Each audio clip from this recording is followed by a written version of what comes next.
Hi everyone, I'm Wendy, and today I'm showing you an easy, whole food plant-based cornbread and a crock pot chili.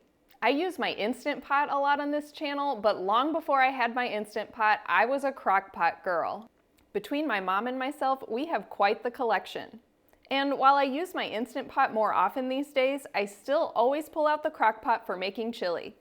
My family eats a lot of chili this time of year, and I love cooking it in the crock pot because it's so easy and it makes the house smell delicious all day long. But you could cook this on the stovetop if you prefer. I'm using canned beans and tomatoes, and I like to chop the veggies the night before so the prep is really fast in the morning. You'll want to use at least a 6 or 7 quart crock pot. To that, I'm adding 2 cans of tri-blend beans, which is a mixture of kidney beans, black beans, and pinto beans. Then I add an additional can of black beans and a can of lentils. I try to get no salt added or low sodium beans, and these have all been drained and rinsed. You could use dried lentils if you like, but you may need to cook it a little longer, and you'll just want to make sure that they cook until they're nice and soft. Next, I'm adding those veggies that I prepared, including 1 chopped red onion, about 2 celery ribs chopped, and 2 small bell peppers. We like to do a combo of red and green, but you could use whatever is your favorite. Next, I have 3 large cloves of garlic and all of my spices, which I also pre-measured last night to make my prep this morning even faster.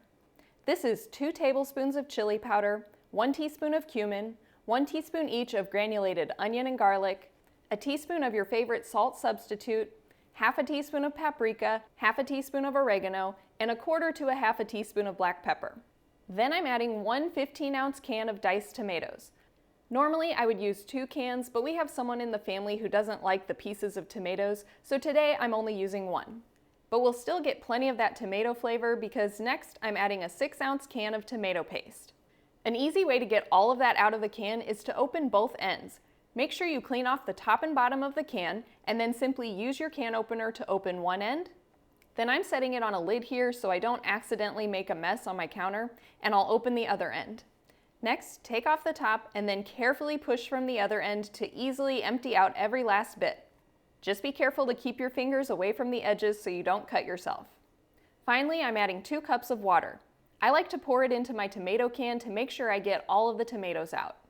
You could also use vegetable broth instead of water if you prefer. Then, as I started mixing everything together, I realized I forgot one ingredient. I'm adding half of a jalapeno. You have several different options depending on what heat level you'd like. In my family, we like just a little bit of heat, so I'm just using half of a jalapeno. Most of the heat is contained in the ribs and the seeds of the pepper, so if you remove those, it won't be as spicy. So you could add 1 or 2 whole jalapenos with the ribs and seeds for a spicier chili, half a jalapeno with the seeds and ribs removed, or anything in between. As an alternative, you could also use either a little cayenne pepper or hot sauce to give your chili a kick.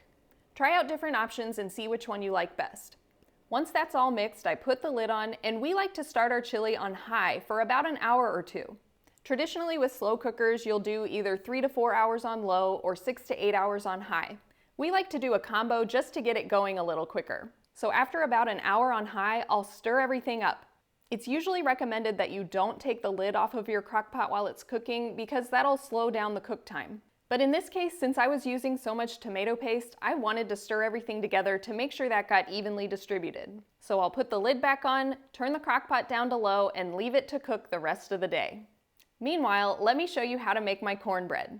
I start by making a vegan buttermilk, putting 1½ cups of soy milk in my measuring cup. For best results, you'll need to use a higher protein plant-based milk like soy milk or pea milk. To that, I stir in 1 tablespoon of apple cider vinegar, and I'll let that sit while we mix the dry ingredients. To my mixing bowl, I'm adding 1 cup of cornmeal. I use this medium grind cornmeal from Bob's Red Mill. Next, I add 1 cup of masa flour. I have to order this online, but if you're not able to get it, you could simply use more cornmeal or another type of flour such as whole wheat.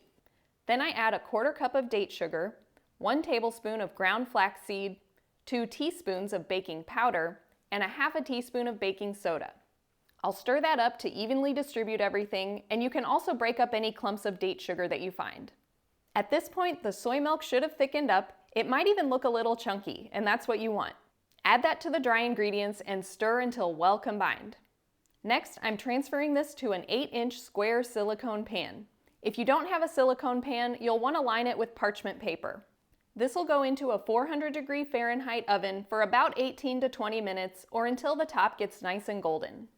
Once that's done baking, I set it on a cooling rack while the chili finishes cooking. Like most soups and stews, chili gets better the longer you cook it, and the leftovers are even better the next day. But after 6 to 8 hours in the crock pot, it's ready to serve. At this point, taste your chili and adjust the seasonings as you like. If needed, we sometimes add a little bit of date sugar to balance out the tomato flavor, and if you usually add salt to your food, feel free to add a little salt here. And now that the cornbread is cool, it should very easily pop out of the silicone pan. This cornbread is one of our favorite things to serve with any meal, especially any kind of soup or stew. But it's also great on its own as a sweet treat if you just add a little bit of jam on top. But of course, our favorite way to eat it is with our chili.